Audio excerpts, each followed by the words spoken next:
बिस्मिल्लाहिर्रहमानिर्रहीम। अस्सलाम वालेकुम दोस्तों, उम्मीद करूं था तो तव्हां बिल्कुल ठीक ठाक हूंदो, चाक चंगा भला हूंदो, बिल्कुल बहारनि में हूंदो। असांजूं दुआऊं हमेशह अव्हां जे लाइ इहे हूंदियूं आहिनि त अल्लाह ताला अव्हां खे पंहिंजे हिफ्ज़ो अमान में रखे, ख़ुशि हुजो, शादाब हुजो, ख़ुशहाल हुजो। आमीन सुम्मा आमीन। दोस्तों, 2 ज़ाल मुड़ुस हुया, उन्हनि खे ॿारु कंहिं अरसे ताईं न पए थियो। आख़िरकार उन्हनि खे हिकिड़ो गुलनि जहिड़ो पुटड़ो ॼाओ। जॾहिं उहो पुटड़ो ॼाओ त उनखे ॾिसी ॿई ॾाढो ठरनि पिया, पर जॾहिं गौर कयूं त ॾिठूं त इन ॿारड़े जा जेके कन आहिनि उहे कोन्हनि खे। हू डॉक्टर ॾे उन ॿार खे खणी विया त डॉक्टर साहिबु हिन जो कुझु थी सघे थो। त डॉक्टर साहिबु चयो त हिन जी जेका ॿुधण वारी सघ आहे उहा त सही आहे, सुराख सॼा खुलियल आहिनि, पर कन कोन्हनि। हिन वक़्तु इन्हनि कननि खे कुझु बि कोन थो करे सघिजे। इन जे लाइ हिन खे वॾो थियणु ॾियो, उन खां बाद में ॾिठो वेंदो त छा कजे। ख़ैर, उहो छोकिरो वॾो थियो ऐं जॾहिं उन स्कूल वञणु शुरू कयो त पहिरियां त पढ़ाई में उहो ॾाढो तेज़ हुयो ऐं ॾाढो ज़हीन हुयो, पर आहिस्ते आहिस्ते जॾहिं ॿारनि उन ते टोकूं करणु शुरू कयूं, ठठोलूं करणु शुरू कयूं, त उहो हीसजी वियो ऐं उहो डिप्रेस थी वियो तमामु घणो, पढ़ाईअ में पोइते पियो वञे। ख़ैर, वक़्तु गुज़रंदो रहियो, इहो सिलसिलो जारी रहियो।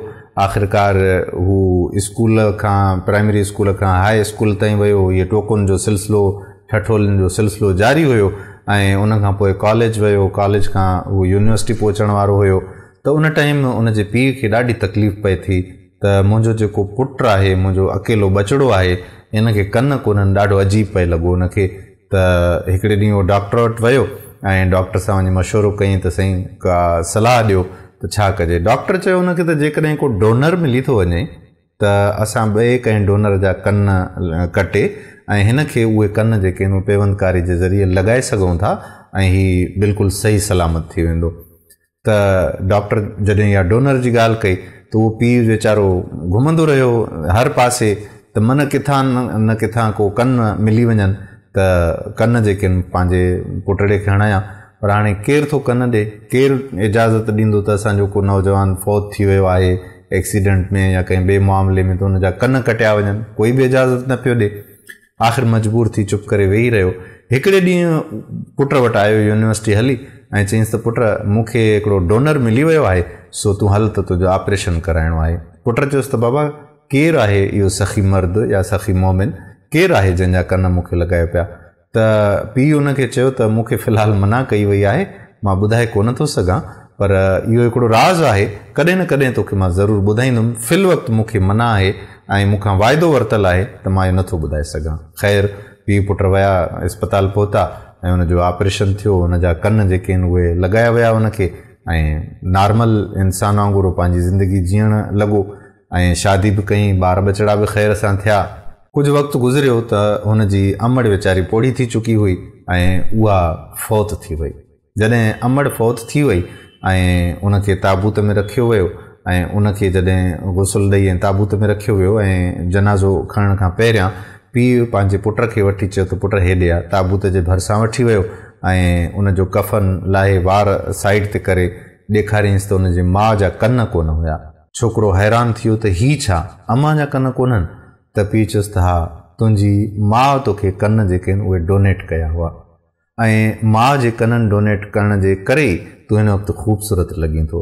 त हुन चयो त छा पोइ अम्मा ते माण्हुनि टोकूं न कयूं हूंदियूं?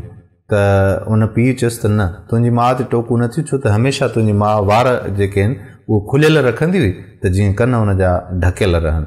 सो दोस्तो, माउ जी इहा हस्ती आहे, माउ जो इहो मक़ाम आहे त पंहिंजे जिस्म जो टुकड़ो कटे ऐं पंहिंजे जिगर जे टुकड़े खे ॾिए थी। अहिड़ी माउ, अहिड़े पीउ, अहिड़े ॿाझारे वालदेन खे कहिड़ो ट्रिब्यूट पेश कजे। इन्हनि जी असां हिकु राति जी जेका महिनत आहे, हिकु राति जो जेको पोरियो आहे, हिकु राति जो जेको थोरो आहे, उहो बि कोन था लाहे सघूं। पर अॼु जी औलाद वालदेन सां एॾो बुरो सलूक करे थी जो अख़बारुनि में पढ़ंदे ऐं मुख़्तलिफ़ सोशल मीडिया ते ॾिसंदे, मुख़्तलिफ़ जायुनि ते, टीवी चैनल्स ते ॾिसंदे हैरानी थिए थी त पंहिंजे वालदेन सां कहिड़ो बुरो सलूक कयो थो वञे। ऐं जेके माण्हू पंहिंजे वालदेन सां इन तरह जो सलूक रवा रखनि त यकीन करियो उन्हनि खे आख़िरत में त सज़ा मिलंदी मिलंदी, पर दुनिया में बि उन्हनि खे सज़ा मिलंदी। ऐं जेकॾहिं उहे ख़ुशि अख़लाक़ आहिनि, वालदेन जो ख़्यालु रखनि था, त उन्हनि खे आख़िरत में त उनजो अजरो सवाब मिलंदो ई मिलंदो, पर दुनिया में बि उनजो अजरो सवाब मिलंदो। सो जेकॾहिं वालिदैन तव्हांजा ज़िंदा आहिनि त असांजी दुआ आहे त अल्लाह पाक उन्हनि खे सिहत अता फ़रमाए ऐं मालिक महिरबान उन्हनि खे ड्रिघी ॼमार अता फ़रमाए। जिन जा वालिदैन हिन दुनिया मां गुज़ारे विया आहिनि उन्हनि जे लाइ दुआ आहियूं त अल्लाह ताला उन्हनि जी बख़्शिश फ़रमाए, अल्लाह ताला उन्हनि खे जन्नतुल फिरदौस में आला मक़ाम अता फ़रमाए, उन्हनि जे दर्जात खे बुलंद फ़रमाए ऐं उन्हनि जे क़ब्रुनि खे रोशन ऐं मुनवर फ़रमाए, उन्हनि जे क़ब्रुनि जो मथां किरोड़े रहमतूं नाज़िल फ़रमाए ऐं अव्हां जे वालिदैन जे सदक़े अल्लाह ताला मुंहिंजे वालिदैन जी बि मग़फ़िरत फ़रमाए। आमीन सुम्मा आमीन या रब्बल आलमीन। दोस्तों, उम्मीद आहे त तव्हांखे अॼोकी कहाणी बि ज़रूरु पसंदि आई हूंदी ऐं असां हिन पेज ते हर ॾींहुं वधि खां वधि महिनत करे अव्हां जे लाइ अहिड़ियूं ई स्टोरियूं आणींदासीं। काफ़ी डिस्कशन हिन पेज ते अव्हां जे लाइ थींदी, ज़िंदगीअ जे मुतलिक़, माहौल जे मुतलिक़, करंट इवेंट्स जे मुतलिक़ सभु कुझु असां हिन पेज ते शेयर कंदासीं। पर अर्ज़ु सिर्फ़ु इहो आहे तव्हांखे त तव्हां वधि में वधि पंहिंजे दोस्तनि खां हिन पेज खे फॉलो करायो, वधि में वधि तव्हां असांजे वीडियोज़ खे शेयर कयो, असांजूं नयूं पुराणियूं जेकी बि वीडियो हिन पेज ते मौजूदु आहिनि उहे बि ज़रूरु ॾिसो। सो ईंदड़ वीडियो में वरी मिलंदासीं। उन वक़्त ताईं पंहिंजे मेज़बान क़ादिर बख़्श कल्होड़े खे इजाज़त ॾियो। अल्लाह निगहबान।